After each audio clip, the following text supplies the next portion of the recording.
Taxi FM 93.1 FM. Lomé Togo, abonne-toi à Radio Taxi FM TG sur YouTube. Like, commente et partage ton programme préféré diffusé sur la géniale des radios Taxi FM. Taxi FM sur YouTube, Radio Taxi FM TG. Les programmes de la géniale des radios de ta capitale en boucle.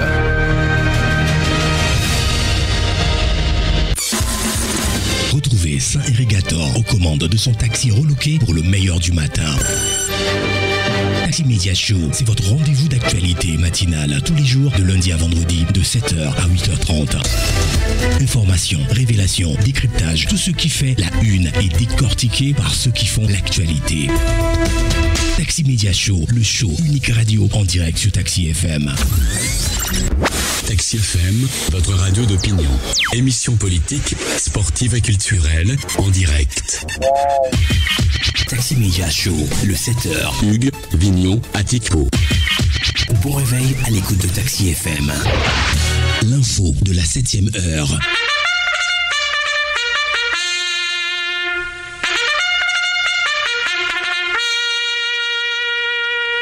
« 7h, 8h15, Irrigator et les rédactions sont à l'antenne pour le show du matin.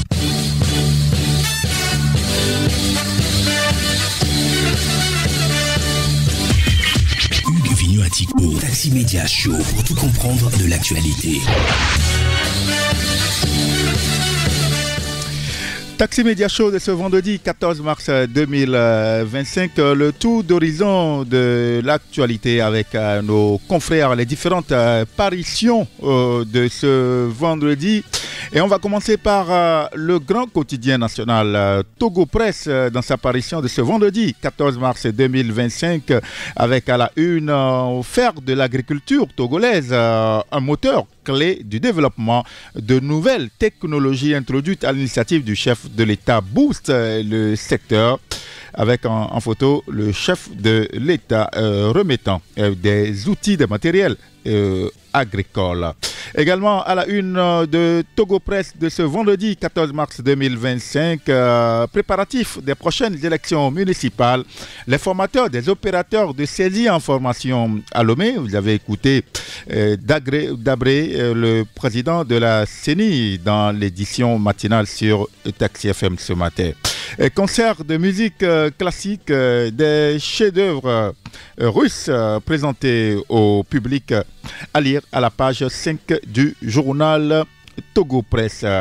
Et puis, autonomisation des femmes et des jeunes, le Togo réaffirme son engagement à lire à la page 5 du journal Togo Presse. Structuration et gestion efficace d'une société commissionnaire en douane agréée, l'UPRAD Togo forme ses membres. Également à lire à la page 7 du journal Togo Presse. Et puis Château Vial de Kpalimé, un vestige des temps révolus, patrimoine historique et touristique à découvrir. Et puis une note sportive également dans Togo Presse de ce vendredi.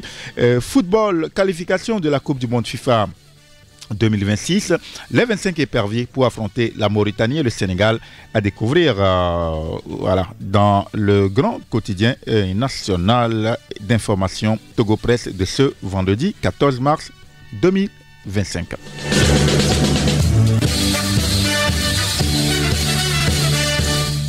Également dans les kiosques ce vendredi, le journal Ndi Info à la une de l'hebdomadaire togolais d'information, d'analyse et de publicité.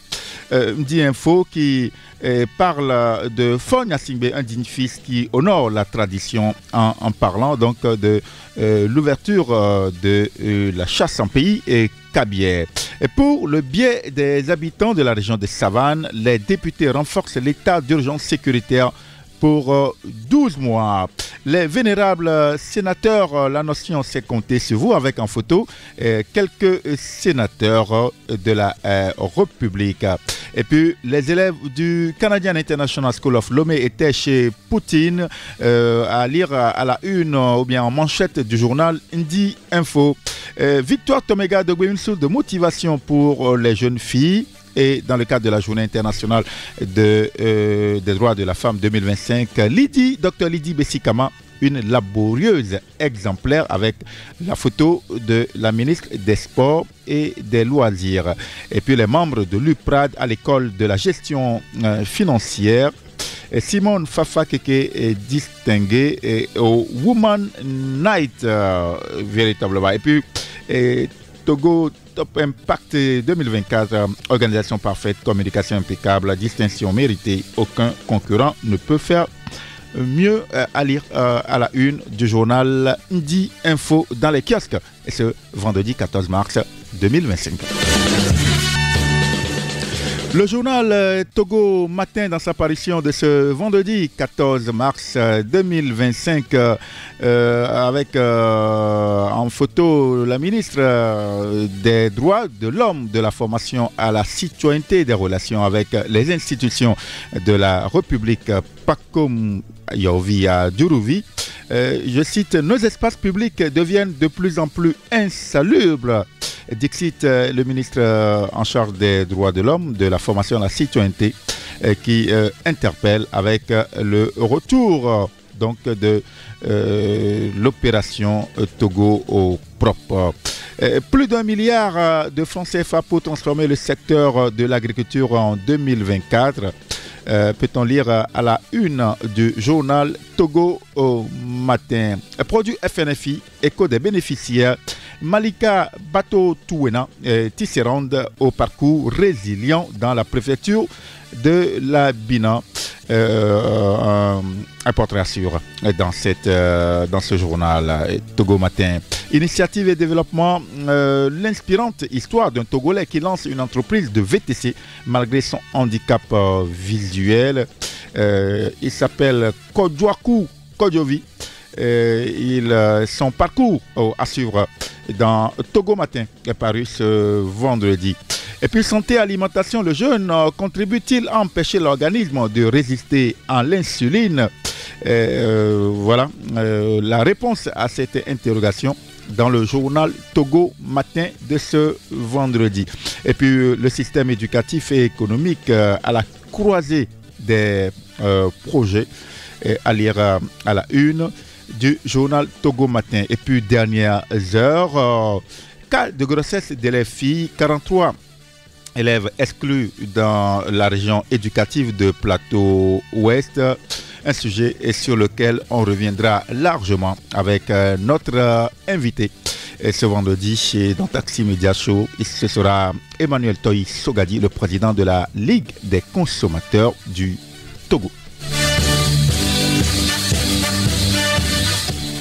Également dans les kiosques ce vendredi, Ecofinance qui écrit à la une de son journal régisseur au poste de péage, une mission régulièrement évoquée par le directeur général de la SAFER.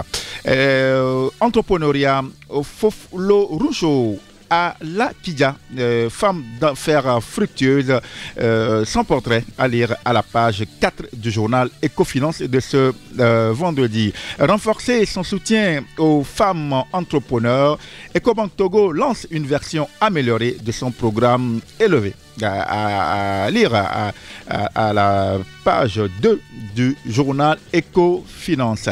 Et puis, 7e revue du programme économique et financier, le Fonds monétaire international approuve un décaissement de 73 milliards de francs CFA en faveur du Cameroun.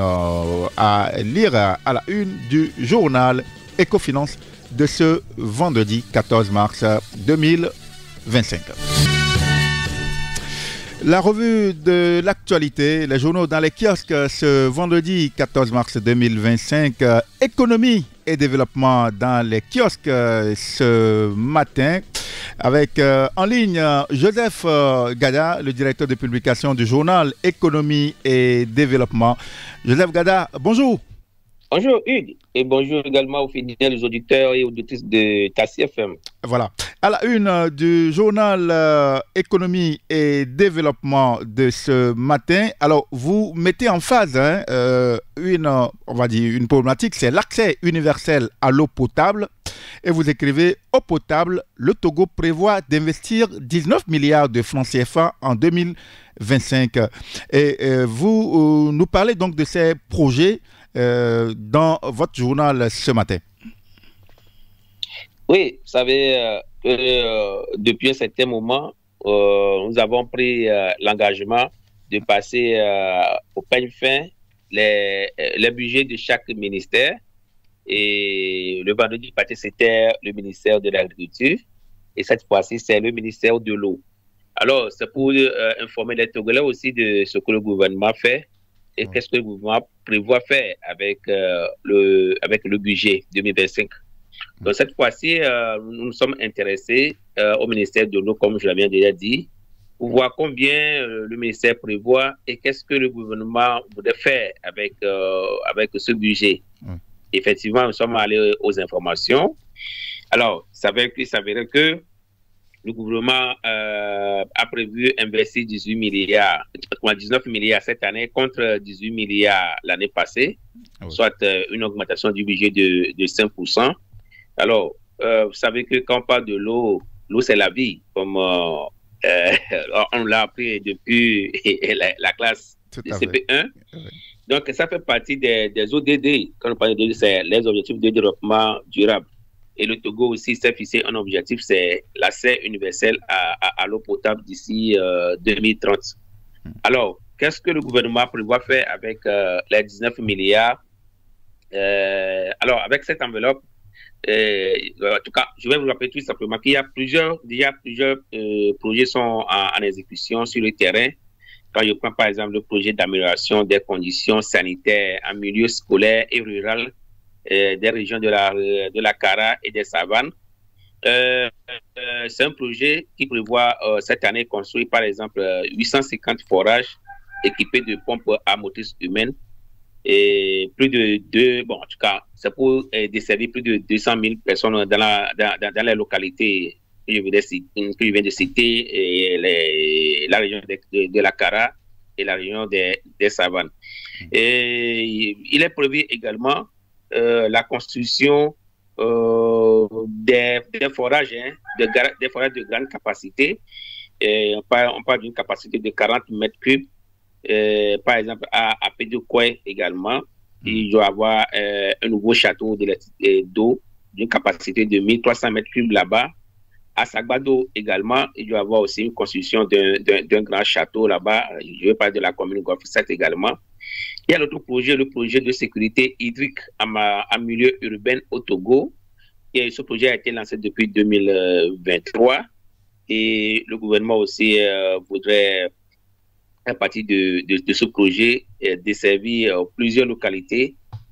Avec 400 nouveaux forages aussi qui sont prévus. Donc, je pense que vous savez, je ne vous apprends rien. Vous savez que dans nos milieux, surtout les milieux périurbains, il y a toujours des problèmes d'eau qui se posent avec les citoyens. Ouais.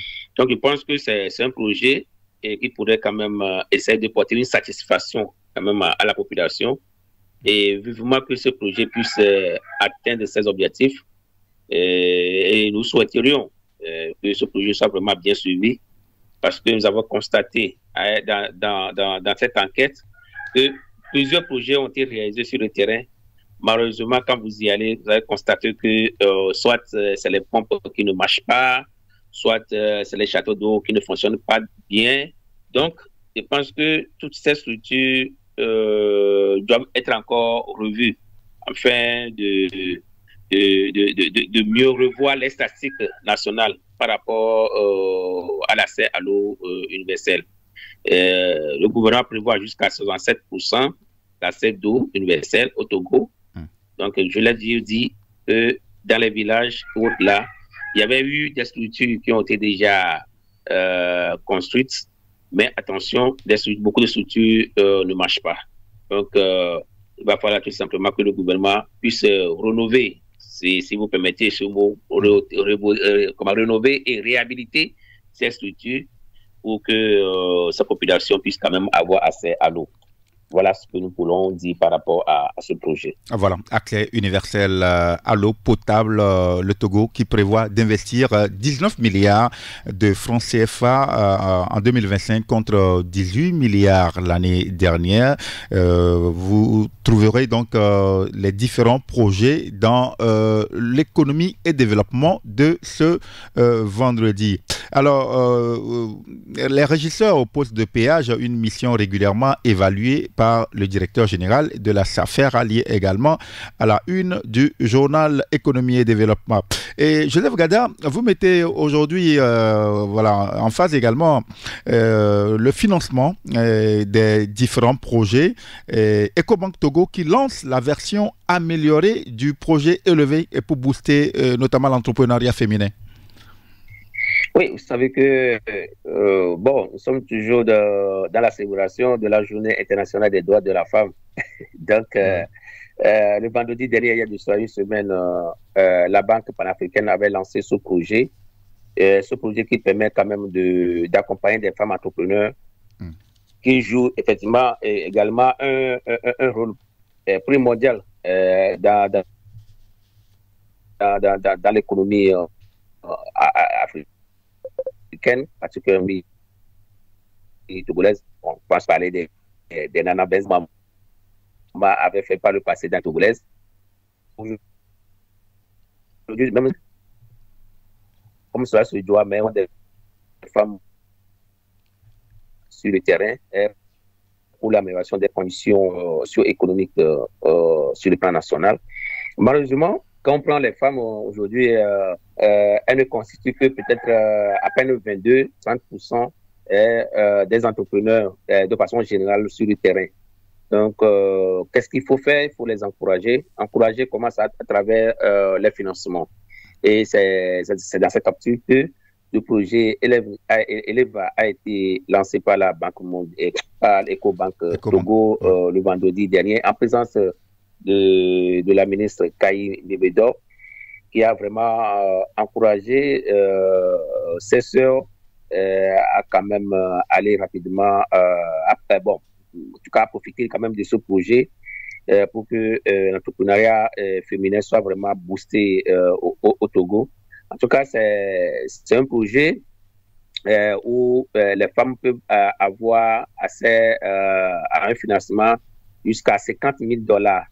Donc, pour ne pas faire trop de publicité, il suffit seulement d'aller à Ecobank, tant que femme entrepreneur, vous vous inscrivez et puis on vous soumet le projet et vous avez déjà au moins 50% quand même de cette somme. Si quand même vous arrivez à respecter les conditions, alors vous serez accompagné presque dans tous les domaines possibles. Donc, comme je l'avais dit, c'est pour booster l'entrepreneuriat féminin, mais aussi permettre aussi à la femme, ce que nous appelons souvent l'autonomisation de la femme. Et comme dirait quelqu'un, lorsque la femme est ragaillardie, il faut dire que la maison aussi se porte à merveille, la famille aussi se porte à merveille. Donc en tout cas, c'est un projet que les jeunes femmes entrepreneurs doivent quand même essayer d'embrasser le plus possible. Le constat fait, c'est que beaucoup de femmes aussi n'ont pas assez à l'information. Des fois, l'information tombe comme ça, mais elles n'ont pas assez. Elles s'accrochent plutôt à leur microfinance, alors qu'aujourd'hui, il y a des dépassements que les microfinances ne peuvent pas faire. Donc, vivement, nous encourageons ces femmes à approcher rapidement Ecobank, quand même Togo, pour pouvoir bénéficier quand même de ce grand projet. Et parce que le ministre Gomadou aussi était là. Vous savez qu'il y a de ces projets que Golf 1 aussi développe à son niveau. Donc, l'essentiel, c'est que nous encourageons vraiment toutes nos femmes en dehors des différents programmes que le gouvernement a, FNFI et autres. Je pense que ce projet est vraiment aussi c'est un projet innovant et pour pouvoir accompagner nos jeunes sœurs. Même si nous les hommes, Et pour le moment, on est à l'écart. Alors que nous cherchons des financements. Donc, mais bon, l'essentiel, c'est que les femmes entrepreneurs et les femmes salariées qui occupent quand même un rôle de leadership, quand même, comme je l'ai dit, dans l'économie nationale, soient vraiment, puissent avoir quand même accès à ce financement. En tout cas, c'est un bon financement qui n'a pas besoin de garantie. Et je pense que ça ne ferait que décoller l'économie nationale. En tout cas, nous sommes revenus sur ce bon dossier que nous avons eu à faire. Nous avons interviewé la ministre, nous avons interviewé la directrice et le directeur de Cobank et également la chargée du portefeuille de la banque commerciale. Donc, toutes ces personnalités quand même nous ont parlé de ce projet, des bienfaits de ce projet.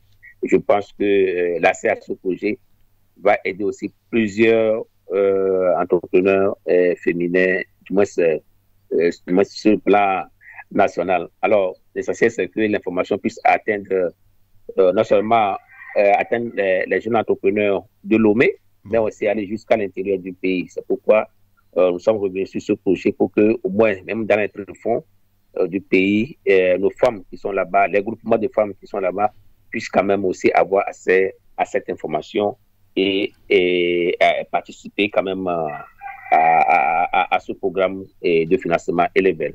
Voilà, vous avez dit que les femmes doivent avoir accès à l'information. Le problème également, c'est que beaucoup de femmes sont dans le secteur informel. Elles sont vivement encouragées à se formaliser pour bénéficier également des avantages de ces différents projets-là. Je suis parfaitement d'accord. Je suis parfaitement d'accord avec vous.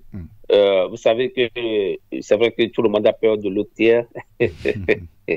Mais parce que les gens croient, pour les gens, c'est que lorsque vous formalisez, c'est fini, vous avez mis la corde au cou. Non, mais je pense qu'aujourd'hui, il y a beaucoup de projets qui sont là. Et lorsque vous voulez aller sur ces projets, on ne peut que vous demander la formalisation. Tout à fait. Donc voilà, parce que vraiment, il faut encourager toujours les jeunes filles à s'enregistrer. Et parce que c'est le gros problème, si vous permettez, c'est le gros problème au niveau de l'entrepreneuriat aujourd'hui. D'abord, il y a le manque d'information, il y a le manque de formation et le manque de gestion de ces portefeuilles. Donc, parce que c'est important aujourd'hui, parce que si vous avez un grand projet comme ça, non seulement on vous donne les financements, mais on vous forme et on vous met en réseau aussi avec les femmes du Togo, l'entrepreneur du Togo et de la sous-région. Je pense que c'est un grand projet aujourd'hui. Et c'est là où moi, je pense que le gouvernement aussi doit aussi en arriver de temps en temps, mettre les femmes dans une plateforme de travail et pour que au moins ce qu'on appelle le benchmark aujourd'hui, il y ait des partages d'expérience, tout ça aussi. Donc je pense que c'est juste un avis que nous apportons quand même à ce projet pour que nos sœurs puissent quand même y avoir accès, étant donné que même sur le plan international, avoir accès au financement est très difficile actuellement. Donc, à partir de ces petits projets, je pense qu'il revient maintenant aux femmes de saisir quand même ces opportunités. Voilà. Merci, Joseph Gada. Et le dernier titre que nous n'allons pas commenter, c'est FSRP, de nouvelles variétés de 1 800 000 boutures de PDCO distribuées aux multiplicateurs et transformatrice. Et puis, État du Sahel AES, l'OTR lance la phase pilote de l'interconnexion des systèmes informatiques douaniers du Togo et du Mali via le Burkina Faso. Voilà donc la une du journal Économie et Développement. Joseph Gada, merci beaucoup. C'est moi qui vous remercie plutôt. Donc, bien de choses à tout le personnel de Tassi FM. Oui. Et aux auditeurs et aux auditrices de Tassi FM. Voilà, nous allons vous accompagner avec le titre Agbana de Haïté Dignefa pour vous souhaiter une bonne journée puisque nous parlons. Merci beaucoup, bonne journée parce que toute la cité de Diaglé vous salue et vous souhaite une bonne journée de vendredi. Oui. Et bon week-end à vous. Bon week-end à vous aussi. Taxi Média Show de ce vendredi. Nous poursuivons donc la revue de presse avec la Nouvelle République dans les kiosques ce vendredi avec une problématique multifactorielle quand les responsabilités sont partagées.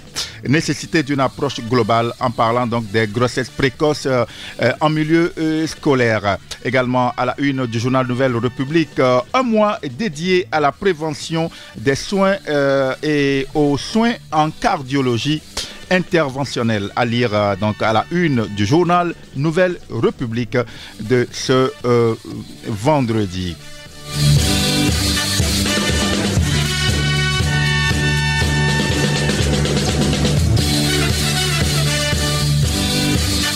Et puis le journal L'éveil de la République qui écrit à la une qui pour présider le tout premier Sénat. Interrogation avec des photos des personnalités, entre autres Dama Dramani, Adi Otet Ayassor, Kokou Kofigo et Barké.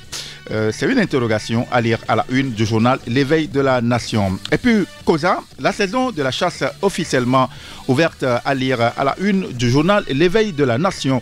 Et puis, l'OTR, une nouvelle vente aux enchères publiques annoncée pour le 19 mars prochain. Voilà donc la une du journal L'éveil de la Nation.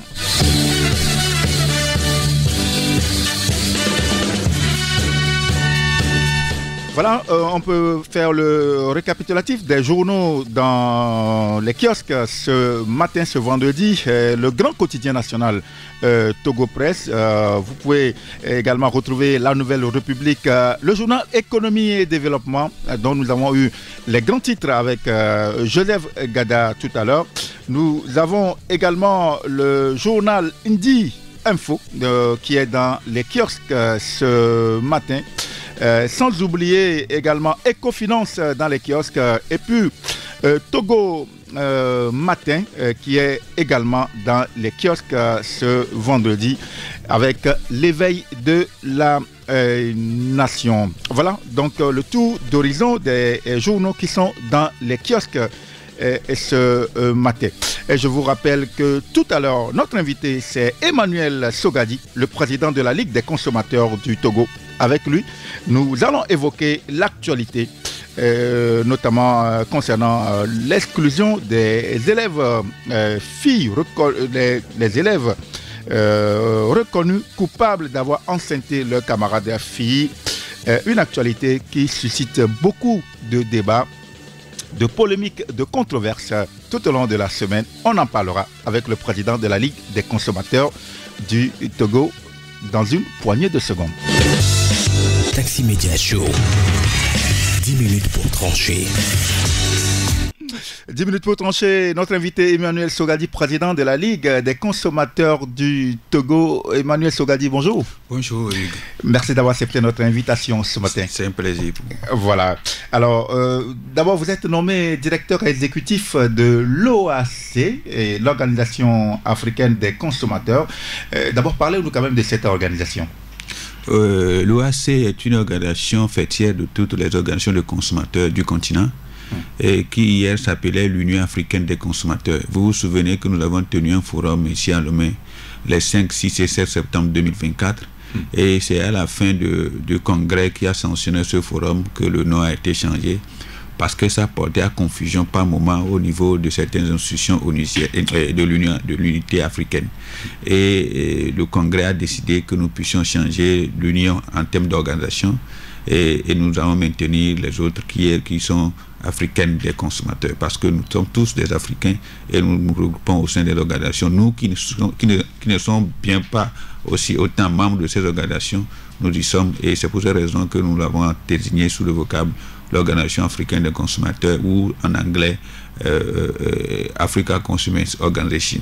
Et donc cela prouve que nous voulons mutualiser les forces des énergies, produire des connaissances, faire des plaidoyers ensemble au niveau du continent parce qu'aujourd'hui nous sommes en cours d'une village qu'on appelle d'effacement des frontières et donc avec la ZLECAF les frontières n'existeront pratiquement plus, même en dehors de la ZLECAF aussi avec la porosité des frontières, ces frontières n'existent pratiquement pas et donc c'est pour cette raison que nous avons tenu au niveau de notre organisation et au niveau de tous les membres de ce réseau à fédérer des énergies pour être plus productifs, pour être plus professionnels et plus actifs sur le terrain. Est-ce que vous pouvez quand même nous rappeler la mission quand même de l'OAC? En réalité, l'OAC n'a pas autre mission que celle des autres organisations de consommateurs. C'est-à-dire promouvoir et défendre les droits des consommateurs. Mais étant une fêtière, elle coordonne les actions de ces organisations membres et se prend comme une institution de plaidoyer qui propose des études, fait des benchmarks et les envoie à nos collègues, aux collègues des autres pays membres de l'Union pour qu'ils puissent les utiliser. Vous savez, avant de pouvoir défendre, faire un plaidoyer, il faut trouver des informations les plus sûres en matière de droit de la consommation. Et les études, les enquêtes que nous ferons et que nous avons déjà commencé à faire vont être un outil de plaidoyer au sein des organisations et au niveau des pays membres. Parce que vous avez compris aussi qu'il y a d'autres organisations qui existent déjà dans des thématiques différentes, mais nous étions pratiquement laissés sur le carreau. Et les gens, on n'avait pas une organisation fêtière, on n'avait pas un mouvement africain en matière de droits des consommateurs, et les gens ont leur association dans leur poche ou bien dans leur valise, mais nous voulons aller au-delà de ça pour que toutes les organisations membres aient un siège, aient du personnel, produisent des informations les plus crédibles, les plus professionnelles, comme nous l'avons toujours constaté au niveau des organisations en Europe et aux États-Unis. Parce que le mouvement consumériste a commencé en 1983 avec le discours de l'ancien président John Kennedy. Et après 1983, les premières associations de défense de promotion des droits des consommateurs sont nées aux États-Unis.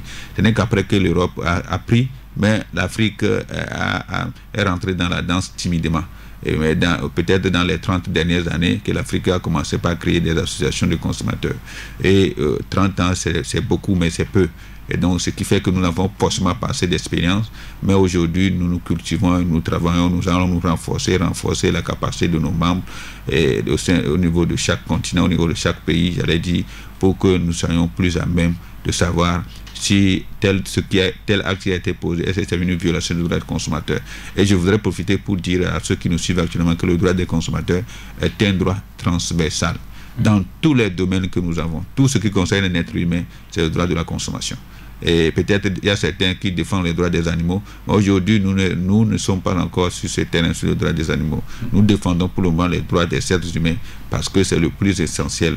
Quand nous avons le droit de faire d'aller nos retours, de manger, de choisir et de voyager en sécurité, de revenir en sécurité, d'être en bonne santé, d'aller au l'hôpital, de se faire soigner, tout ça c'est le droit des consommateurs. D'aller à l'école, c'est le droit des consommateurs. Donc peut-être sur certains vocables on les appelle les usagers, mais quand vous les appelez les usagers, c'est au niveau public. Mais le consommateur, c'est le terme le plus adapté pour savoir que la personne a un droit. Et au-delà de ça, des gens ont l'habitude de faire une confusion entre le consommateur, le client, mais le client, c'est quand ça concerne celui qui vend. C'est l'agent qui vous lie. Mais si vous vendez à un client, mais quand vous vous intéressez davantage à ce client, ça devient le consommateur de vos services. Et c'est pour ces raisons que nous appelons les gens à s'intéresser davantage à leurs clients pour les transformer à des consommateurs de leurs services parce qu'ils prennent en compte leurs préoccupations, leurs inquiétudes et ils répondent efficacement à leurs plaintes et à leurs interrogations qui sont afférents à leurs produits et services qui leur sont offerts. On a vu votre organisation, notamment la Ligue des consommateurs du Togo et d'autres associations de défense des consommateurs être, disons, en première ligne dans la défense des intérêts des consommateurs sur plusieurs sujets. Notamment, on a parlé donc des sujets sur des plaintes au niveau des téléphonies mobiles. Par exemple, vous avez même renforcé les capacités des différents acteurs, aussi bien les journalistes que les membres de la société civile, et sur plusieurs sujets. Et aujourd'hui, quand vous analysez un peu, on va dire, la société togolaise telle qu'elle évolue, avec vos rapports avec les différentes structures, est-ce que vous pensez que votre mission en tant que défenseur des intérêts des consommateurs et vos rapports avec les différentes sociétés, que ce soit étatiques ou privées, aujourd'hui, est-ce que les choses avancent dans les différents rapports que vous avez avec toutes ces entités-là? Vous savez, on dit le plus souvent qu'on ne peut pas danser, s'apprécier soi-même.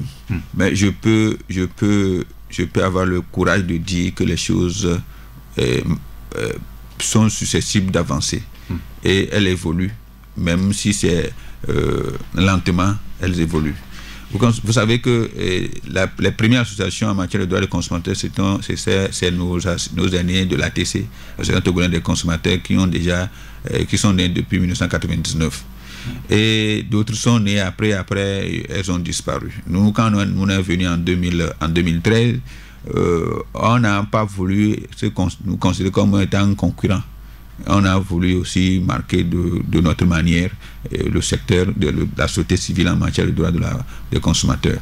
Et aujourd'hui, moi je me réjouis que plusieurs personnes, aussi bien sur les réseaux sociaux, sur les radios, dans les émissions interactives, disent qu'est-ce que les associations de consommateurs font. Oui, pourquoi je le dis? Parce qu'ils savent désormais qu'il y a des associations de consommateurs. Sauf qu'ils ne maîtrisent pas pour le moment la mission d'une association de consommateurs. Tout à fait. Ils confondent les missions d'une association de consommateurs et les missions d'un ministère, par exemple. Ils confondent les missions d'une organisation de consommateurs et les missions d'une institution de régulation, par exemple. Oui, parce que quand il y a des difficultés, par exemple, quand il y a des sujets d'actualité dans le pays, la première personne interpellée, c'est... Et pourtant, on a des associations des consommateurs. Qu'est-ce qu'ils font pour nous défendre? C'est ça. Maintenant, en retour, ces personnes-là devaient se poser la question. Qu'est-ce que nous faisons pour aider ces associations de consommateurs à pouvoir nous défendre? Ça, oui, il faut qu'on se pose cette question d'abord. Mais je ne veux pas aussi qu'ils se posent forcément cette question, parce que personne ne nous a appelés pour venir défendre les consommateurs. Nous sommes venus de nous-mêmes, de notre propre volonté, de notre propre chef. Et donc, quand les gens ne nous aident pas, on ne va pas les en vouloir, ça fait un. Mais nous pensons que quand vous n'aidez pas les gens, ne cherchez pas à les dénigrer, ne cherchez pas à les insulter. Qu'est-ce qu'il faut faire? Il faut vous approcher d'eux pour savoir quelles sont les conditions dans lesquelles ils exercent. Et je peux leur dire aujourd'hui à travers ce micro que les associations de consommateurs au Togo sont plus actives que la plupart des associations de consommateurs de la sous-région et du continent. Et oui. Ce n'est pas parce qu'aujourd'hui je suis le directeur exécutif de l'OAC, mais j'ai commencé à faire ce travail dans l'ombre depuis. Et je sais de quoi je parle. La plupart des collègues, c'est auprès de nous qu'ils prennent des informations, des conseils, et avant de pouvoir poser des actes dans leur pays. Ça veut dire que nous sommes autant aussi bien organisés qu'ailleurs. Mais nous estimons qu'au fur et à mesure que nous évoluons, les gens comprendront la mission d'une organisation de consommateurs, que nous ne sommes pas une institution de l'État, que nous ne sommes pas un ministère de l'État, ni un gouvernement, ni qu'on appelle un régulateur, mais que nous sommes une association de la société civile qui peinons à trouver des moyens pour pouvoir conduire à bien nos actions. Nous, qu'est-ce qu'on fait? Ce sont des sensibilisations, ce sont des dénonciations, ce sont des enquêtes de satisfaction pour montrer l'ampleur de tel secteur en matière de droit de la consommation. Et vous vous rappelez que dans le 6 novembre dernier, on a fait une conférence publique à l'Université de Lomé. On l'a fait à l'Université de Lomé, c'est pas pour rien. C'est pour dire que le monde universitaire aussi doit nous aider à produire des connaissances scientifiques et à les déverser sur le marché pour que les gens puissent en utiliser. Ces banques, quand elles vont faire des enquêtes, elles payent lourdement. Mais nous, on l'a fait gratuitement, personne ne nous a donné aucun rond pour faire une enquête de satisfaction et on leur a envoyé les rapports. Donc ça prouve que nous voulons que ces banques s'améliorent en matière d'accueil. Avant-hier, j'ai vu une dame qui a fait une vidéo sur TikTok en disant que on n'accueille pas bien dans les banques. Quelqu'un a fait un commentaire en disant que quand vous arrivez même dans une microfinance, tu vas penser que tu es dans le bureau de Elon Musk. Et donc ça veut dire que les gens se prennent comme ils sont de tout puissants, alors que c'est nous les clients, nous les consommateurs qui sommes leur source de vie. Et donc quand les gens commencent par en parler, ça m'intéresse et je suis fier que nous faisons un bon boulot.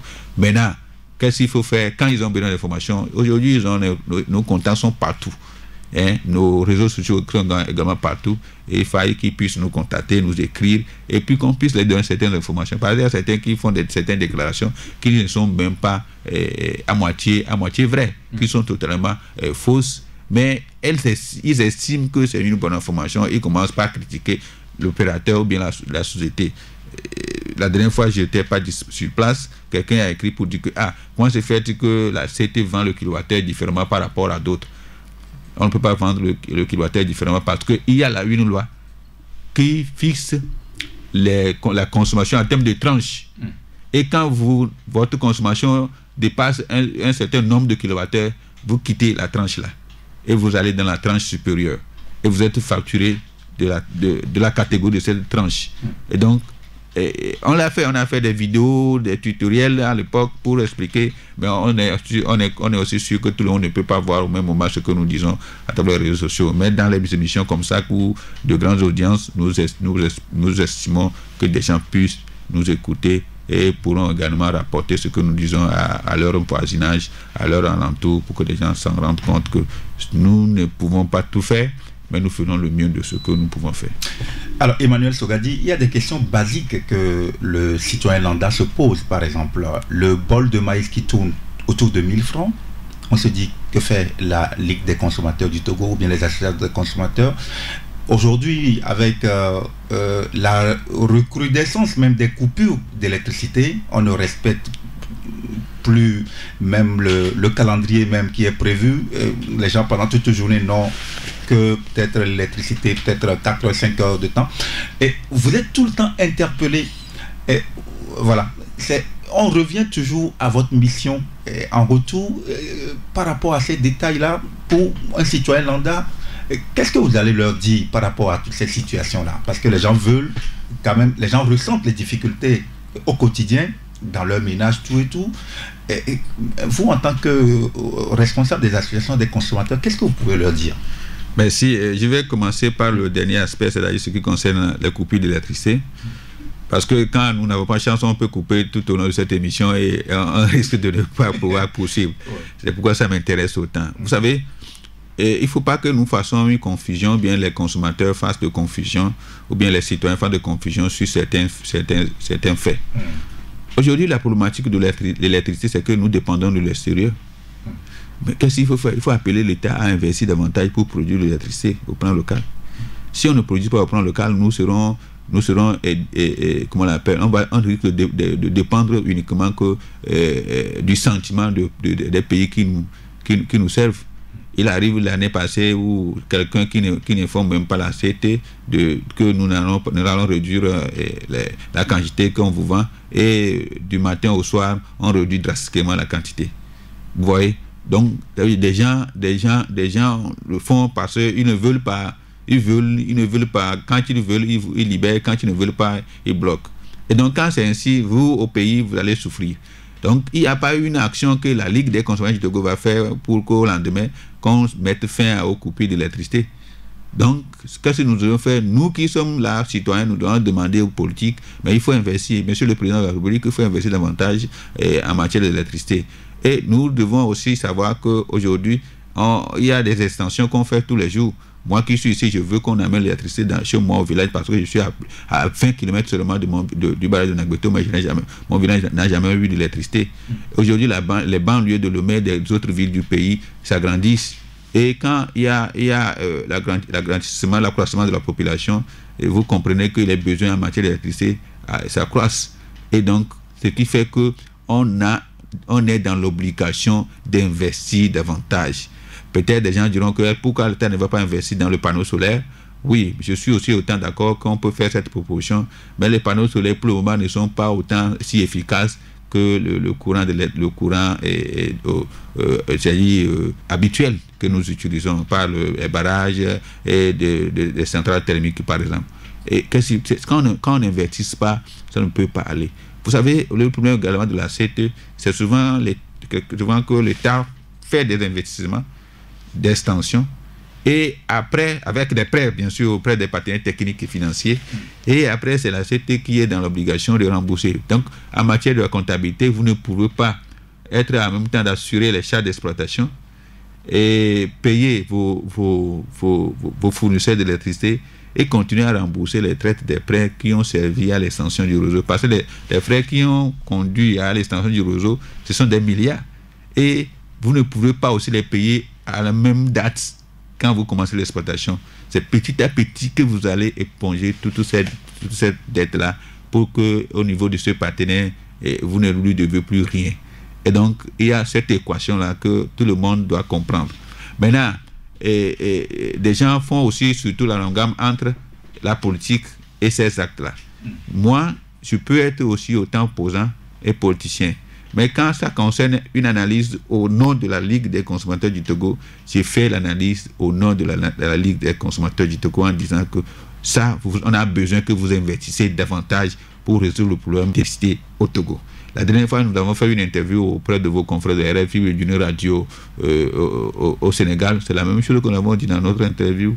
Et donc, que les gens comprennent ça. Mais quand vous revenez à l'exemple du maïs, mais le maïs, pourquoi ça coûte cher? C'est parce que les gens n'en produisent plus. Oui, parce que nous sommes tournés vers le soja. Et les gens produisent le soja en quantité, mais ces dernières années, le soja est plombé. On n'arrive plus à écouler le soja, le prix, et les paysans ne savent pas à quel sens c'est voué. Donc, nous avons toujours proposé. Par exemple, on a vu des expériences en Allemagne où aujourd'hui on organise des populations, des communautés de base paysannes à un groupement bien soudé. Je donne l'exemple. Quand vous produisez le maïs, qu'est-ce qu'on fait? Vous ramenez tout le maïs dans un entrepôt qui sera stocké et surveillé pour que ça garde sa qualité. Et quand vous avez besoin de l'argent, on vous donne une partie de ce dont vous avez besoin. Parce qu'on connaît la quantité que vous avez amenée dans cet entrepôt de votre communauté paysanne. Et au fur et à mesure qu'on vend, vous reviendrez prendre le reste de ce dont le groupement vous doit. Donc, en ce moment-là, les gens vont cultiver et avoir les moyens de continuer par vivre. Et nous avons dit également ce que l'ANSAT a l'habitude de faire, que ce n'est pas ça, il faut réformer l'ANSAT. On ne va pas acheter le maïs à une période d'abondance à 300, à 350 et des fois même à 200, 250 et de venir revendre ça plus tard à 500. L'ANSAT n'est pas là pour faire le commerce. Non. Et d'autres disent que la plupart de certains stocks sont envoyés et vendus à l'extérieur, alors que nous en avons besoin au Togo. Et la sécurité alimentaire, elle est importante au Togo. Et autant la sécurité et la souveraineté, les deux sont aussi importantes pour le pays. Et donc c'est pourquoi nous disons il faut qu'on puisse faire vraiment des réformes, des assises en bonne et due forme. Parce que quand vous constatez le ministère de l'Agriculture et de l'élevage, moi je ne vois rien comme résultat. Je ne vois rien comme résultat. Peut-être les autorisations qu'ils font par-ci, par-là. Dis-moi, qu'est-ce qu'on constate au niveau du ministère de l'Agriculture? On a dit il faut faire la promotion d'une culture que nous consommons en quantité suffisante pour que ça ne puisse pas manquer de janvier à décembre, du 1er au 30 d'aucun mois, de 6h à 18h dans aucun ménage. Quand nous ne le faisons pas, aujourd'hui, on connaît la plupart des produits vivriers que nous consommons. Le maïs, l'haricot et l'igname. Quand on prend les trois, on a déjà fait de janvier à décembre. Mais le riz, aujourd'hui, nous nous tournons vers le riz qui est produit à l'extérieur. Quand vous le faites, vous nourrissez des mains-d'œuvre de l'extérieur. Alors qu'au pays, nous avons des gens qui chôment.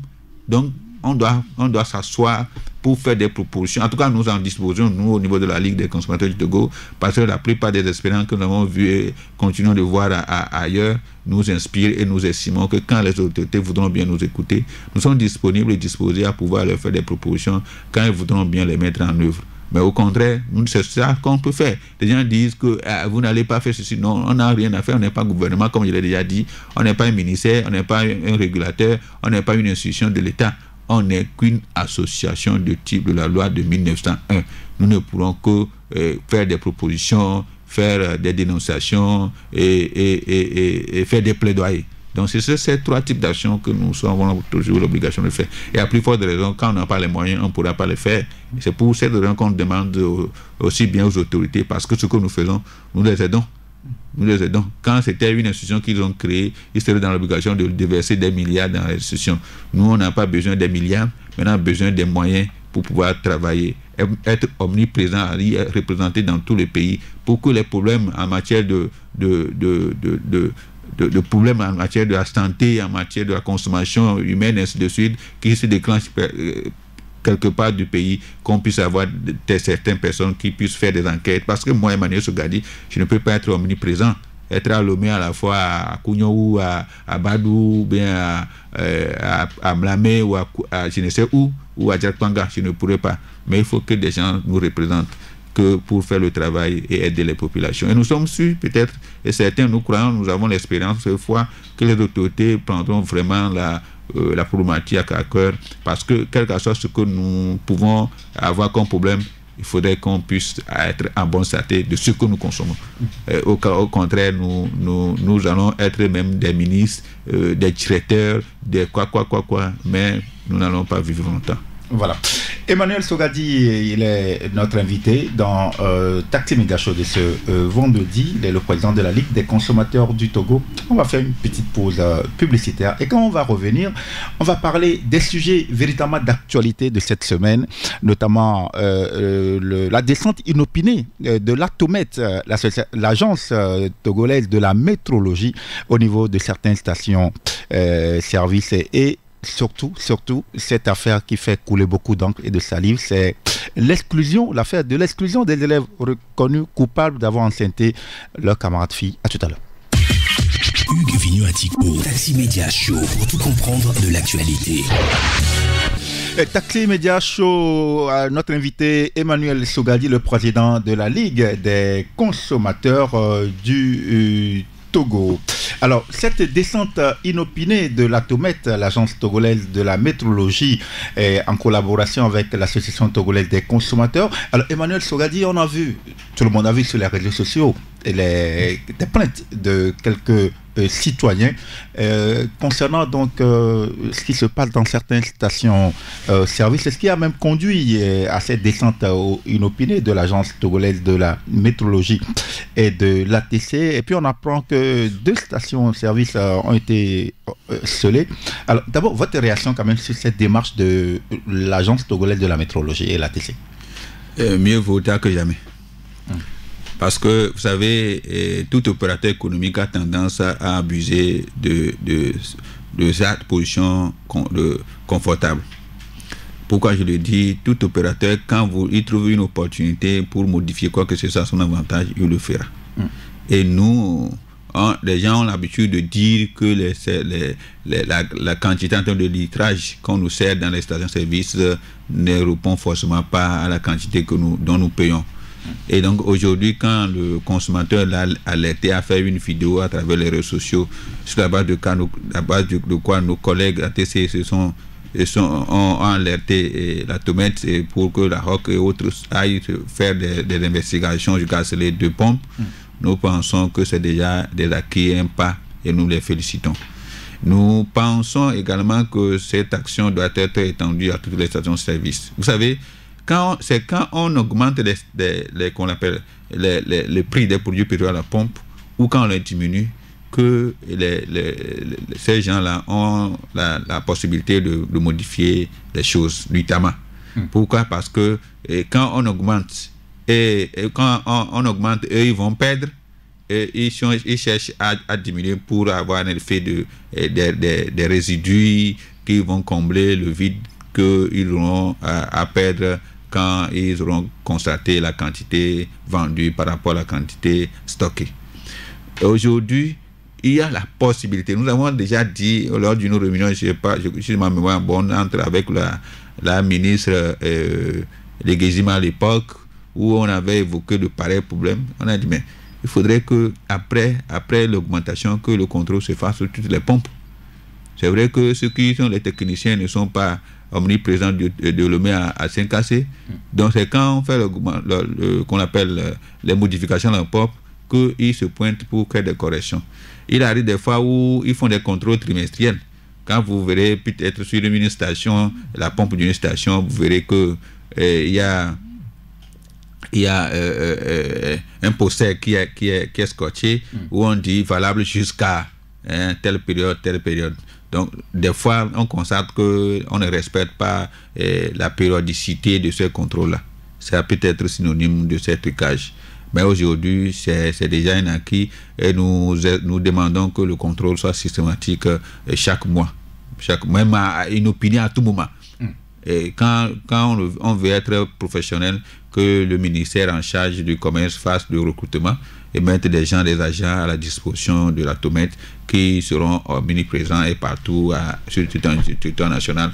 Ils ne vont pas faire 2 ans, 1 an dans une localité non plus, parce que quand tu fais 1 an, ils seront de connivence avec les stations-service et faire des choses. Donc, on va les muter comme on mute souvent les forces de l'ordre de sécurité. Tu ne sais même pas quand on va t'envoyer quelque part. On t'envoie dans une ville, tu fais 2 semaines, même 3 semaines de contrôle. On te renvoie, on te ramène dans ta ville, mais dans une autre localité. En ce moment-là, les opérateurs économiques, en ce qui concerne les stations-service, vont commencer par réfléchir 1000 fois. C'est le plus important. En tout cas, on se félicite de cette action et on se dit que ça va aussi faire changer certaines pratiques. Et les 2 stations qui sont scellées, nous demandons que la sanction soit appliquée. Le plus souvent, le ministère du Commerce sanctionne certains opérateurs, mais qui ne communiquent pas.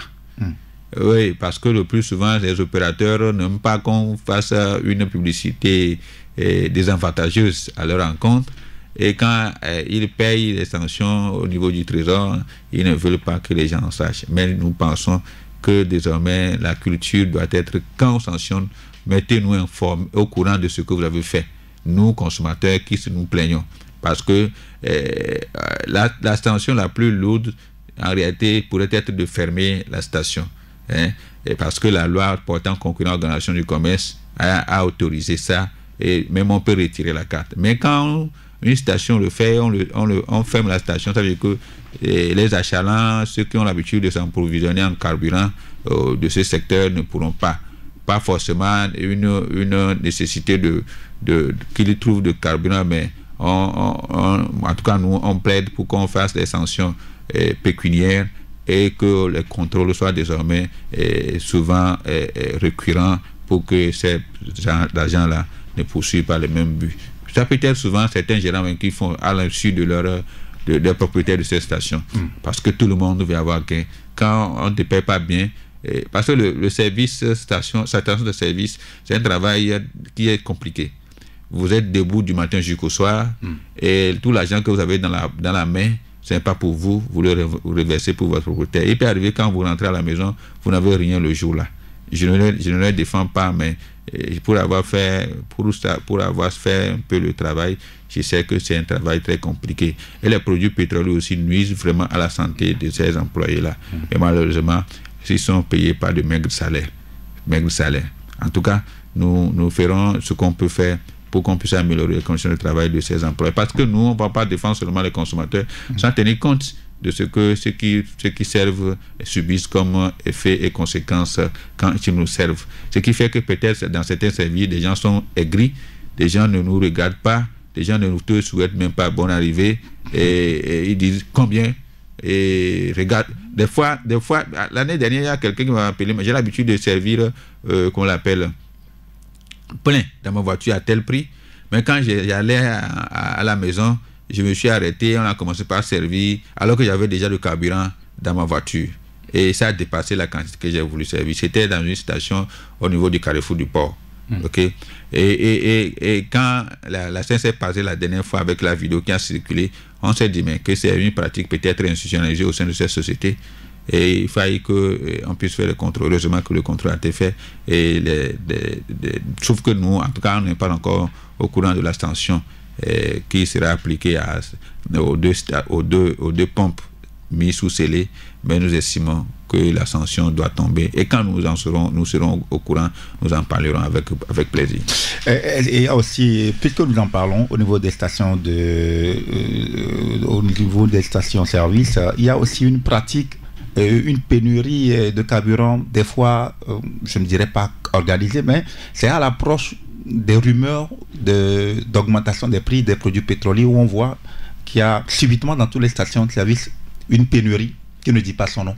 Je ne sais pas si c'est un phénomène qui est commun à toutes les stations de service ou bien c'est, je ne sais pas, mais c'est tout le temps. Lorsqu'il y a des rumeurs d'augmentation des prix de produits pétroliers, on voit ces pénuries-là. Oui, vous savez, je vais expliquer quelque chose. Je ne sais pas si les auditeurs vont bien comprendre cette analyse. Je les invite à me suivre.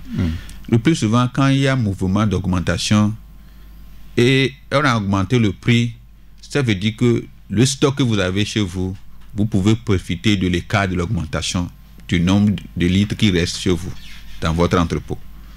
Mais quand il y a diminution, vous perdez par rapport à la quantité qui reste chez vous. Donc, ce qui fait que quand il y a diminution, les sociétés, c'est-à-dire les sociétés pétrolières perdent parce que l'État ne les rembourse pas. Or, en réalité, l'État doit les rembourser parce que quand vous prenez une décision à partir de telle date et que les quantités qui restent au sein des sociétés, vous devez les rembourser de cet écart. Mais l'État ne les rembourse pas. Ce qui fait que quand eux, ils ont l'information, la rumeur que ce serait une augmentation, ils créent la pénurie, ils ne vendent plus, ils attendent pour vendre et avoir de bénéfices supplémentaires et soi-disant combler les écarts qu'ils avaient eu antérieurement à la dernière diminution. C'est quand il y a augmentation qu'ils profitent. Mais quand il y a diminution du prix, ils en perdent. Vous voyez, donc, de cette façon, ça ne peut pas, on ne peut pas, en réalité, on ne peut pas les en vouloir. Mais la loi dit, vous n'avez pas l'obligation de faire rétention des produits que vous avez en possession et refuser de vendre aux consommateurs et aux clients. Donc, sur la base de la loi, ils ne doivent pas le faire. Mais c'est pourquoi nous disons, organisez-vous, allez vous plaider auprès de l'État pour que quand on augmente et vous en profitez, en réalité, vous remboursez l'écart du profit. Et quand on diminue, l'État vous rembourse l'écart de la perte. C'est ça. C'est parce que vous ne pouvez pas bénéficier quand on augmente et perdre et refuser de perdre quand on diminue. Donc, c'est pour ces raisons que nous disons que l'État doit faire des réformes en réalité au niveau de la gestion. Il arrive des fois même, il y a certains trucs, certains stocks où, au niveau de la STE, ils sont obligés de rembourser les sociétés. On les prélève directement dans leur stock de sécurité. Et cela leur fait perdre beaucoup d'argent. Je connais quelque chose de ce secteur. C'est pourquoi j'en parle facilement comme ça. Et donc, il y a des réformes que l'État doit faire pour éviter que, quand ces réformes sont mises en place là, je te dis que quand on va augmenter ou bien on va diminuer, vous ne verrez aucun mouvement à la station.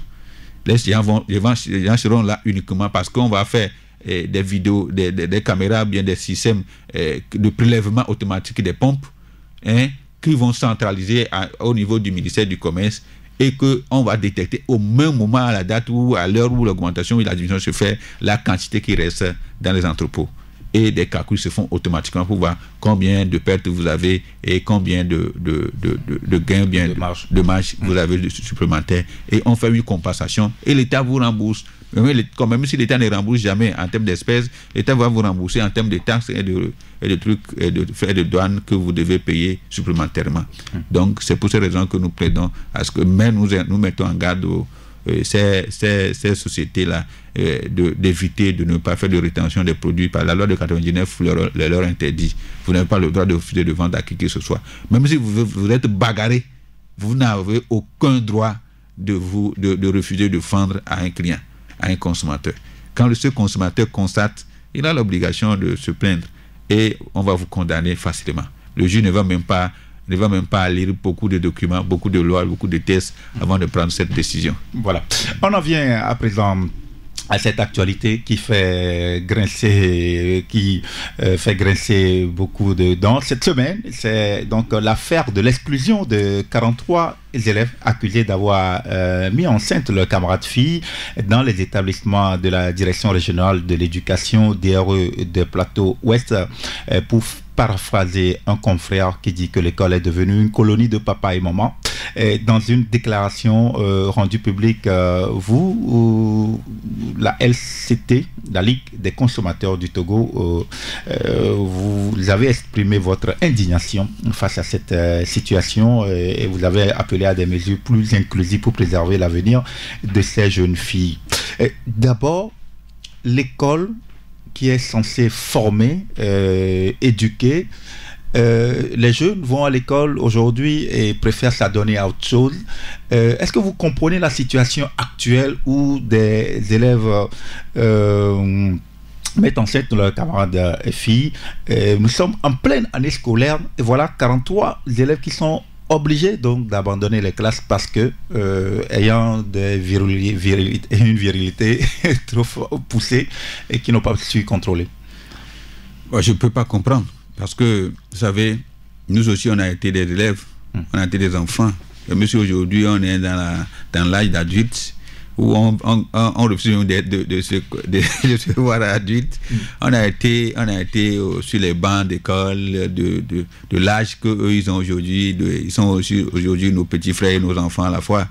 Je ne peux pas comprendre facilement que les gens puissent se donner à des actes jusqu'à ce qu'ils se font enceinter gratuitement au premier trimestre de l'année scolaire. Et nous, au niveau de la Ligue des consommateurs du Togo, quand nous avons eu l'information, on s'est indigné au même pied d'égal que tous les consommateurs et tous ceux qui parlent aujourd'hui sur les médias et sur les réseaux sociaux.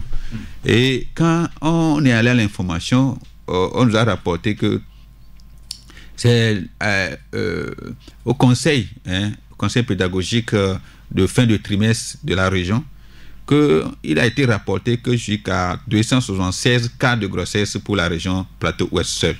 276 cas. 276 cas, c'est ce qui nous a été rapporté. Et sur ces 276 cas, il y a déjà des abandons. Vous savez, quand vous êtes enceinte, ou bien quand vous enceintez quelqu'un, si vous êtes dans la même école, soit vous avez tous deux peur, bien honte de revenir, parce que les gens vont commencer par vous insulter pour dire papa telle personne et madame telle, ainsi de suite. Donc vous avez peur de revenir, et donc il y a des cas d'abandon déjà dans l'école. Maintenant, les 43 cas qui ont été rapportés par la décision du directeur régional du ressort pédagogique Plateau-Ouest, ce sont ces cas-là qui ont été documentés et discutés avec les parents au sein des inspections, avant que ça ne soit ramené au niveau de la région. Okay. Oui, parce qu'il faut que des gens comprennent. Parce que des gens m'ont appelé hier en disant, mais président, pourquoi vous semblez ne pas défendre les élèves parce qu'on les a renvoyés? Je dis, mais on ne va pas défendre parce qu'il faut défendre, on ne va pas suivre la masse non plus. Parce que quand ils arrivent au niveau de la région, ce n'est pas l'inspection qui a pris la décision. Parce que les inspecteurs, les écoles d'abord rapportent l'information aux inspecteurs, l'inspecteur les vérifie, les recentralise, l'envoie à la région, et tous se retrouvent au niveau de la région pour prendre des décisions. Et c'est à la région qu'il a été décidé qu'on puisse exclure ces élèves-là. Donc quand on va les exclure, et ce n'est pas, parce que nous on est allé à l'information, on ne les a pas exclus pour toute l'étendue du territoire national, on les a exclus d'abord dans l'école où ils ont posé l'acte, et pour la région pédagogique où l'acte a été posé. Pourquoi? Parce que quand des gens demandent qu'on les fasse les exclusions au niveau d'inspection, au niveau de l'OME, il y a combien d'inspections? Plusieurs inspections pédagogiques. Quand on te renvoie peut-être à Djidogomé, et tu peux facilement retourner à je ne sais pas, à Tocoin, Casablanca. Si par hasard Tocoin, Casablanca est dans une autre inspection. Donc, la fille que tu as enceintée ici au lycée technique d'Adjidogomé, quand tu reviens le soir dans ta maison, vous vous retrouvez. Et vos amis, vos camarades de classe, de banc continuent de vous voir. Et vous continuez de traumatiser cette fille-là et de traumatiser ses parents. Ses parents peuvent vouloir vous faire du mal. Vous faire du mal parce qu'ils sont énervés, ils n'ont pas envoyé leur fille à l'école pour qu'elle soit enceinte. Ce n'est pas le diplôme qu'on leur a demandé d'aller ramener à la maison non plus. Et donc, il y a la possibilité que ces enfants puissent aller s'inscrire dans une autre école aussi bien publique que privée pour terminer l'année scolaire.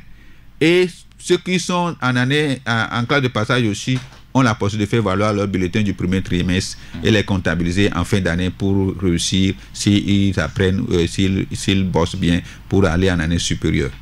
Et moi, l'ampleur de la désolation que nous avons eue, c'est que il nous a aussi été rapporté que un petit garçon de la classe de 6e aurait enceinté une fille en terminale. En classe de seconde. En classe de seconde. En classe de seconde. En classe de seconde. Ce n'est pas... C'est ridicule. Mais ça montre l'ampleur du dégât et du problème que nous avons aujourd'hui en matière d'éducation au sein de la société dans laquelle nous vivons. Et des gens ont tendance à croire que parce que ce sont des faits politiques, moi j'ai dit, pour moi au niveau de la Ligue des consommateurs, particulièrement la Ligue, quand quelqu'un viendra enceinter ma fille ou ma nièce chez moi à la maison parce que ils sont des amis à l'école, moi je risquerais de l'enfermer. Parce que d'abord, la personne est mineure. Et quand vous l'enceintez, moi je porte plainte pour qu'on puisse l'enfermer. Mais aujourd'hui, quand on les exclut, Ça veut dire qu'un temps, ça peut apaiser la colère des parents. Ça peut apaiser la colère parce que les parents ne les voient plus. Oui, et c'est pour cette raison que nous disons souvent que nous avons l'obligation en tant qu'enseignants, en tant qu'acteurs de la société civile et en tant que parents d'élèves à éduquer ensemble ces enfants-là. Parce qu'aujourd'hui, bien même hier, quand tu vois une fille avec un garçon dans la rue, quand vous leur parlez, ils ont peur, ils se séparent.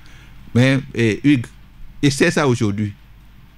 La fille et le garçon vont bien t'insulter, que ça ne te concerne pas.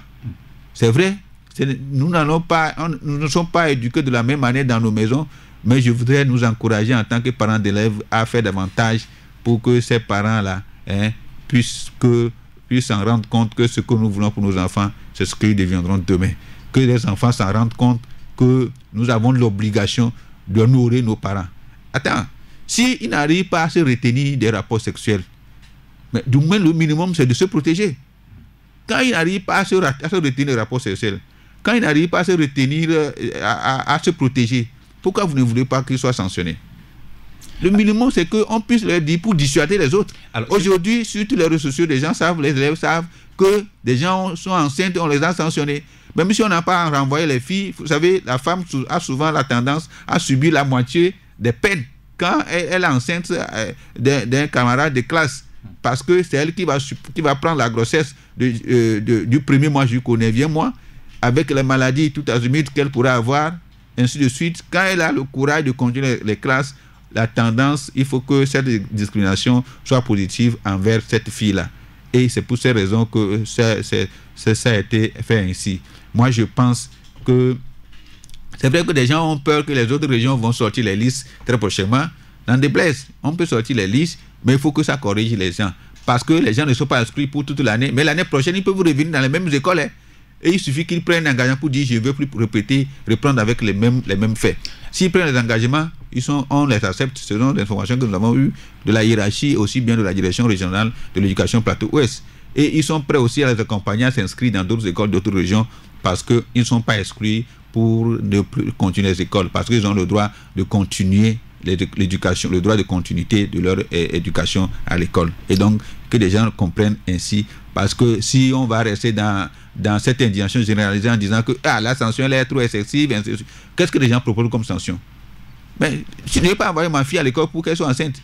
Je ne vais pas envoyer mon garçon à l'école pour qu'elle aille enceinter la fille des gens. Non. C'est vrai qu'il y a certaines personnes qui ont enceinté, qui ont fait leurs enfants dès le bas âge à l'école, mais aujourd'hui qui se sentent à l'aise que ces enfants sont devenus quelque chose. Oui, on ne dit pas que les enfants vont devenir quelque chose. On prie que dans 6 mois, après bien dans 5 mois, qu'on ait 43 citoyens togolais supplémentaires. Ok? Mais que ceux qui sont responsables s'en rendent compte que le jour là où ta maman a subi le coup, mais j'ai été sanctionné par la direction régionale de l'éducation de mon ressort territorial, et qu'aujourd'hui je te déconseille en tant qu'enfant de ne plus faire ça parce que votre papa a été victime. Ça, moi je veux qu'on dissuade nos enfants à ne pas faire ça. La dernière fois, quelqu'un me disait que dans une école à Lomé, il y a ces actes-là, mais on attend qu'on publie les listes. Il faut les sanctionner. Moi, je suis d'accord. Alors, ce qui émeut un peu la toile, quand j'ai scruté un peu les différentes réactions sur les réseaux sociaux, d'abord, la publication des noms de ces élèves exclus. Les gens pensent qu'on ne devrait pas publier comme ça les noms donc, de ces élèves. Et puis, la deuxième chose également, c'est que nous sommes en pleine année scolaire, nous sommes au mois de mars. Bientôt il y aura les examens et que ces élèves-là seront privés donc de faire des examens pour continuer leur cursus. Non. Les examens, ils ne sont pas privés des examens. Ils se sont déjà inscrits pour les examens. La seule chose qu'il faut faire et que la région dit disponible à les accompagner, c'est de demander qu'on les mute le jury. Quand tu es là, dans le jury de la région Plateau-Ouest, tu viens dans le Plateau Est par exemple, on t'envoie c'est une mutation dans la base de données. On t'envoie ton nom dans l'autre jury où tu t'es inscrit pour aller passer les examens. Ils ne seront pas exclus de l'examen non plus. Non, ils ne sont pas exclus. Ils vont continuer leur. Vous savez, même si on dit en quelques mois, on va aller à l'examen. C'est même pas à quelques mois, ils savent avant d'enceinte la fille de quelqu'un. Non. Et Hugues, je vais te dire quelque chose. Nous, les adultes... Il paraît qu'il y a aussi des relations aussi consentantes. Oui, mais même si c'est consentante, est-ce que vous êtes venu à l'école pour enceinter les gens? Non, mais il faut qu'on ait ça à l'esprit. On n'est pas venu à l'école pour enceinter les gens. On est venu à l'école pour apprendre et avoir un diplôme, avoir une connaissance pour la vie, pour la vie. La vie sexuelle, c'est toute la vie. Mais l'éducation, on ne veut pas faire l'éducation toute la vie. Il faut que les enfants savent ça. Donc, on n'est pas venu pour... Je ne suis pas venu... Nos papas qui se battent tous les jours, qui n'ont même pas de moyens, qui se battent tous les jours, et on te donne l'argent de popote, toi, tu vas donner ça à des filles pour dire que c'est ma copine, patati patata, et ils se battent. C'est une compétition pour ces petits garçons-là. Pour dire que, moi, cette fille-là, moi, j'aime les filles teint clair, j'aime les filles de grosses fesses, et ainsi de suite, de gros lolo. Donc, quand on va les cautionner pour dire qu'on va les laisser continuer ça, là, on ne va pas s'en sortir. On ne va pas s'en sortir. Je suis certain que les sanctions, c'est que quand l'association devait les exclure de toute l'étendue du territoire national, que moi je me battrai corps et âme pour qu'on puisse réduire ces sanctions. Mais quand si c'est au niveau de la région, moi je pense qu'il y a la possibilité qu'ils puissent se rattraper. En tout cas, la Ligue des consommateurs, je crois, est disponible à les accompagner, à s'inscrire dans d'autres écoles des régions frontalières, des pédagogies frontalières, et au cas contraire, dans toutes les écoles où ils souhaiteraient, où on tenterait de les dissuader de ne pas venir s'inscrire. En tout cas, un engagement a été pris au niveau de la hiérarchie, et nous estimons que si quelqu'un viendra ne pas respecter cet engagement, nous nous ferons entendre pour que ça soit respecté. Donc, en résumé, ils ne sont pas exclus pour ne pas continuer leurs examens. Même ceux qui sont en classe de passage vont faire valoir leur bulletin de notes, leur bulletin du premier trimestre dans l'école d'accueil pour terminer l'année en toute beauté et aller à l'année supérieure. Quand l'année est finie, ils peuvent revenir dans l'école où ils vont poser l'acte, mais ils vont prendre un engagement pour dire Monsieur le directeur régional de l'éducation de notre plateau ouest, je ne poserai plus les mêmes actes. Et là, les yeux seront rivés sur eux. Je crois qu'en le faisant ainsi, on ne viole aucun droit. Les gens sont en train de citer les lois pour dire ainsi de suite. Mais attends, si un élève n'est pas d'accord, bon, on est dans une république, la personne peut porter plainte devant le juge administratif. Et le juge dira si la décision a été abusive ou pas. Moi, je ne peux pas rester ici. Pour dire que la décision est abusive, alors que moi, en tout cas, moi, je l'ai dit, quand j'envoie ma fille à l'école, ou bien ma nièce à l'école, ou quelqu'un tente de l'enceinter, la personne aura de mes nouvelles. Purement et simplement, elle sera enfermée. Mais que des gens ne disent pas que pourquoi on a enfermé quelqu'un qui est enceinté, qui a voulu donner vie. Moi, quand j'ai appris la nouvelle au début, c'est la même analyse que je faisais. Mais quand il y a la possibilité qu'ils puissent continuer pour poursuivre les études, je me suis dit, mais ça ne cause plus de problème pour qu'on ne puisse pas les sanctionner. C'est très important. La sanction dissuade. Et un être humain, quand il ne suit pas les sanctions, va penser que tout est liberté, quoi. Alors, ceux qui nous suivent à travers les réseaux sociaux, ou surtout nos comptes TikTok, posent des questions. À savoir, est-ce que vous ne pensez pas qu'il faut faire revenir le bâton dans le système éducatif parce que les gens pensent qu'il y a trop de laisser aller et que voilà, c'est un peu la porte ouverte à de l'incivisme au niveau du système éducatif aujourd'hui. Vous pensez la même chose? Oui, moi je crois que le bâton à l'époque, je vais te raconter une histoire. Moi, une fois j'étais en retard, j'allais à l'école au village, quand on était des tout petits, des enfants, et 2 km c'est déjà grand pour nous. Quand j'étais en retard, le directeur à l'époque, il est de Thierry, et je le salue, et s'il vit encore, je ne sais pas trop. Et il dit, il amène les grands gaillards, nos aînés qui sont en classe de CM2, de nous ramener. Quand ils m'ont ramené, il a commencé par discuter avec moi à bâton rompu. Quand je sais qu'il va finir par me taper, je vais commencer par courir. et quand on m'a ramené, il a dit, je te connais bien d'ici au là, poum. Donc ça veut dire que le bâton me faisait peur.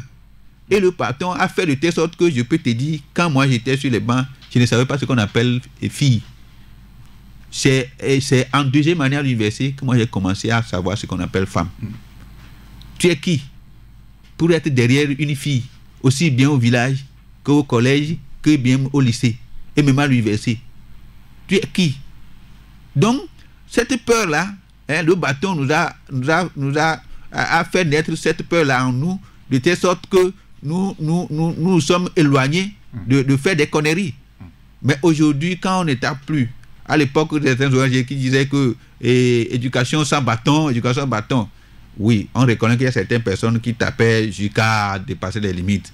Mais moi, en tout cas, chez moi à la maison, si mes enfants font quelque chose et ça me plaît, un beau matin, je prends le bâton sous mon lit et je les tape, je mets 2, 3, 4, 5 coups et je passe. Donc je pense que, même si ce n'est pas au nom de la Ligue que je dis qu'il faut taper, mais j'estime en tant qu'un citoyen lambda que le bâton peut corriger en beaucoup de choses, quoi. Et donc on estime que c'est une responsabilité partagée finalement. Il y a les parents d'élèves également. Et il parle aussi de la responsabilité de l'État. Vous savez, on ne va pas attendre tout de l'État. On ne va pas attendre tout de l'État. Nous, l'État est là, mais certaines filles ne verront pas ça. Hein? C'est de l'éducation. C'est ce qu'on leur a appris à la maison. Quand peut-être ta fille fait quelque chose à l'école ou bien dans la rue, et tu apprends, tu t'en vas insulter celui qui l'a corrigé dans la rue, donc tu penses que la fille là, va faire quelque chose de sérieux? Jamais. Donc c'est pour cette raison que nous disons que l'éducation, on doit mettre l'éducation en premier plan. Aujourd'hui, nous sommes tournés vers les technologies de telle sorte que quand nous revenons à la maison, nous n'avons pas le temps de discuter avec nos filles, avec nos garçons. Nous reprenons nos téléphones, nous nous cantonnons à regarder les TikTok et on oublie qu'il y a une vie que nous devons faire avec nos enfants. En réalité, quand nous revenons, il faut poser la question: comment tu as passé ta journée, qu'est-ce qui s'est passé, ainsi de suite. S'il y a un problème, la fille commence par te raconter. Vous savez que les filles sont souvent proches de leur papa, vice-versa. Donc que nous puissions avoir cet amour dans nos enfants en commençant par les éduquer, à les poser des questions de la vie. Et quand il y a un acte qu'ils ont posé en journée dans leur école, ils chercheront à nous en parler. On leur dira que ça, il ne faut jamais faire ça. Ça ne se fait pas dans notre famille. Ça ne se fait pas dans la société. L'État, oui, l'État ne peut que faire ce qu'ils sont en train de faire. Moi, je ne pense pas qu'aujourd'hui, on va dire que c'est l'État qui a fait que quelqu'un allait se coucher et qui s'est donné, qui ne s'est même pas protégé. Ce n'est pas l'État qui a ordonné ça. C'est la personne elle-même. Peut-être, on dit que le monde évolue. Le monde n'évolue pas, c'est nous qui changeons. Le monde est tel, la terre, la couleur de la terre est restée telle. Nous changeons, nous avons coupé nous avons fait disparaître toutes les ressources sur cette terre. Ok? Donc, le monde ne change pas. C'est nous les citoyens qui changeons. Donc, quand nous ne voulons plus changer, maintenir ce que nous avons l'habitude de faire, le monde va revenir à la normale. Donc, on ne va pas toujours chercher à dire que c'est l'État qui a fait que les gens sont enceintes et ainsi de suite. On reconnaît que on peut avoir d'autres encadrements plus poussés que ça. Hein? Mais la faute, on ne va pas le déverser sur quelqu'un. Nous sommes tous responsables, aussi bien de la société civile, aussi bien des parents d'élèves que nous sommes, que aussi bien de l'administration publique. Il faut appeler les parents d'élèves à véritablement accentuer l'éducation au niveau de la maison. C'est très important parce que voilà, les enfants sont inscrits à l'école pour être formés, pour être bien éduqués, pour avoir le diplôme et devenir, comme on le dit, quelqu'un demain, non pas pour faire autre chose. Alors, il y a d'autres auditeurs qui pensent que cette décision, elle est irréfléchie. Bon, c'est aussi leur avis. Et d'autres qui disent qu'il faut qu'on arrête de cautionner une telle décision. Et vous dites que d'autres sanctions pourraient quand même sortir dans les autres divisions ou ressort régional. On va peut-être s'attendre à ce que dans les jours à venir, on puisse avoir encore d'autres exclusions. Oui, c'est possible, parce que la décision de la région des plateaux ouest, c'est les plateaux ouest. Ce sont les plateaux ouest qui ont fait sortir le rapport. Mais le plateau est n'a pas encore sorti. Et Nord, Savane et Centrale, Lomé commune, Grand Lomé, les décisions ne sont pas encore sorties. Ça ne prouve pas qu'il n'y a pas de grossesse au sein des autres parties du pays. Et parce que quand quand ils auront fini de documenter, quand les parents seront d'accord, est-ce que qui t'a enceinte, c'est telle personne, ils sont des élèves, la sanction peut tomber. Il y a quelqu'un qui m'a appelé hier qui disait que monsieur Segadi, est-ce que des gens sont vraiment des responsables de ces grossesses-là? Est-ce qu'ils reconnaissent que c'est eux? Il dit, mais quand ils ne reconnaissent pas, l'information ne viendra pas à l'inspection. L'information n'ira pas à la région. Parce qu'ils ont reconnu au niveau de leur école. C'est pourquoi l'école a rapporté au niveau de l'inspection et que l'inspection a rapporté au niveau de la région. Et décision irréfléchie, chacun sait peut-être l'analyse qu'il est en train de faire. Qu'est-ce que cette personne propose? Qu'on les laisse continuer à enceinter d'autres filles? Parce que si quelqu'un est enceinte, trois filles, dans une même année scolaire, il n'a même pas fait 5 mois dans l'année scolaire, vous pensez que l'exclure, c'est une décision irréfléchie? Qu'est-ce que la personne propose? Que cette dernière continue à enceinter les gens. Quand le jour où on va enceinter sa fille, il nous dira que si cette décision est réfléchie ou pas. Mais c'est clair, moi je me mets à la place des parents de ces filles-là. Et nous, qui sommes parents, qui sommes papas à ces garçons, nous, on se dit que notre fils nous a désobéi. Mais pour nous, on ne dit jamais qu'il n'a qu'à laisser l'école. Mais la fille, elle a la forte chance de ne pas continuer les études parce que les problèmes récurrents de santé ne pourront pas être favorables à elle pour qu'elle puisse poursuivre les études. C'est pour ça que je dis, quand vous proposez, quand vous dites que c'est irréfléchi, est-ce que vous êtes d'accord qu'on sanctionne ou pas? Si c'est oui, quel type de sanction vous pensez? Est-ce qu'on va écrire sur leur bulletin pour dire que, on va les blâmer pour dire que vous avez enceinté en année scolaire? Non, c'est pas ça. Ça ne change rien de cette personne. Mais quand un jour, il sait qu'on l'a renvoyé de l'école pendant 3 mois restants de l'année scolaire 2024-2025 parce qu'il a enceinté quelqu'un, sans il va dans une autre école, même s'il va faire sortir encore son zizi, il doit se protéger. Voilà. Il y a un internaute qui dit que les parents n'ont plus véritablement la force sur les enfants. C'est la pauvreté qui crée tout cela. Et voilà. Et c'est une réaction donc d'un internaute sur TikTok. Voilà. On s'achemine pratiquement vers la fin donc, de cet entretien, Emmanuel Segadi. Sûrement, ce qu'on va garder de cette décision, c'est un appel à la responsabilité aussi bien des élèves qu'aussi des parents. Oui, nous invitons surtout les élèves. Je les encourage, je les invite, ils sont mes enfants, ils sont mes petits frères, petites sœurs, d'abandonner cette pratique. Ils auront tout le reste de leur vie à la vie sexuelle. Moi, un de mes oncles m'a une fois dit, Yao, toutes les belles filles ne sont pas encore nées. Patiente-toi. C'est depuis lors que je me suis patienté jusqu'à ce que je ne finisse mes études. Donc, elles s'inscrivent. Elles savent combien et comment leurs parents souffrent, leurs mamans, surtout les mamans souffrent pour qu'elles aillent à l'école. Elles n'ont qu'à fermer leurs cuisses. De grâce, si par erreur, elles ouvrent ces cuisses-là, qu'elles se protègent. C'est le plus essentiel. Même si elle ne peut pas s'abstenir, le minimum, c'est de se protéger. Ils sortent. Ils font ce qu'ils peuvent faire de dehors. Est-ce que combien d'adultes est revenu avec un enfant avec grossesse à la maison, tu as vu? Ils se protègent. Quand les adultes se protègent et les enfants ne se protègent pas, vous ne voulez pas qu'on les sanctionne. Ils méritent d'être sanctionnés, ils méritent d'être corrigés.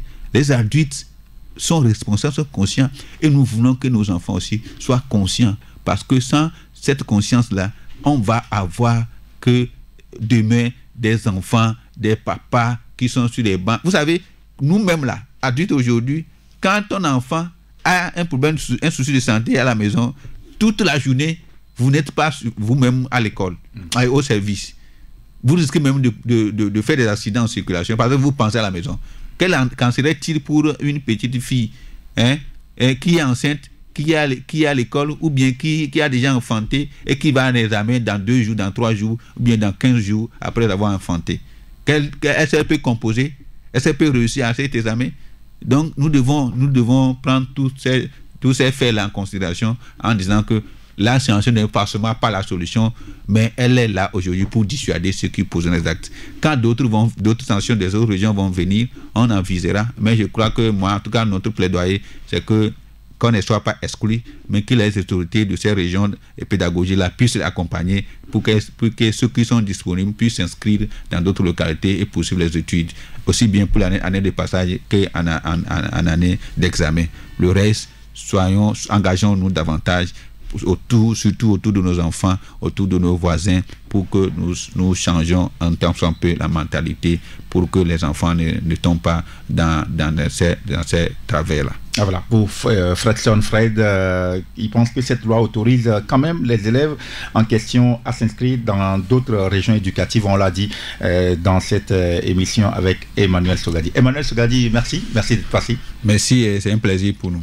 Voilà, merci d'avoir pu décrypter donc l'actualité avec nous. On a parlé de plusieurs sujets et avec cette décision de la direction régionale de l'éducation de Plateau-Ouest, l'exclusion de 43 élèves. On appellera donc les parents d'élèves à beaucoup plus accentuer l'éducation et pourquoi pas l'éducation sexuelle complète à leurs enfants et surtout aux élèves d'aller à l'école, d'être focus sur les cahiers et les stylos, c'est l'important.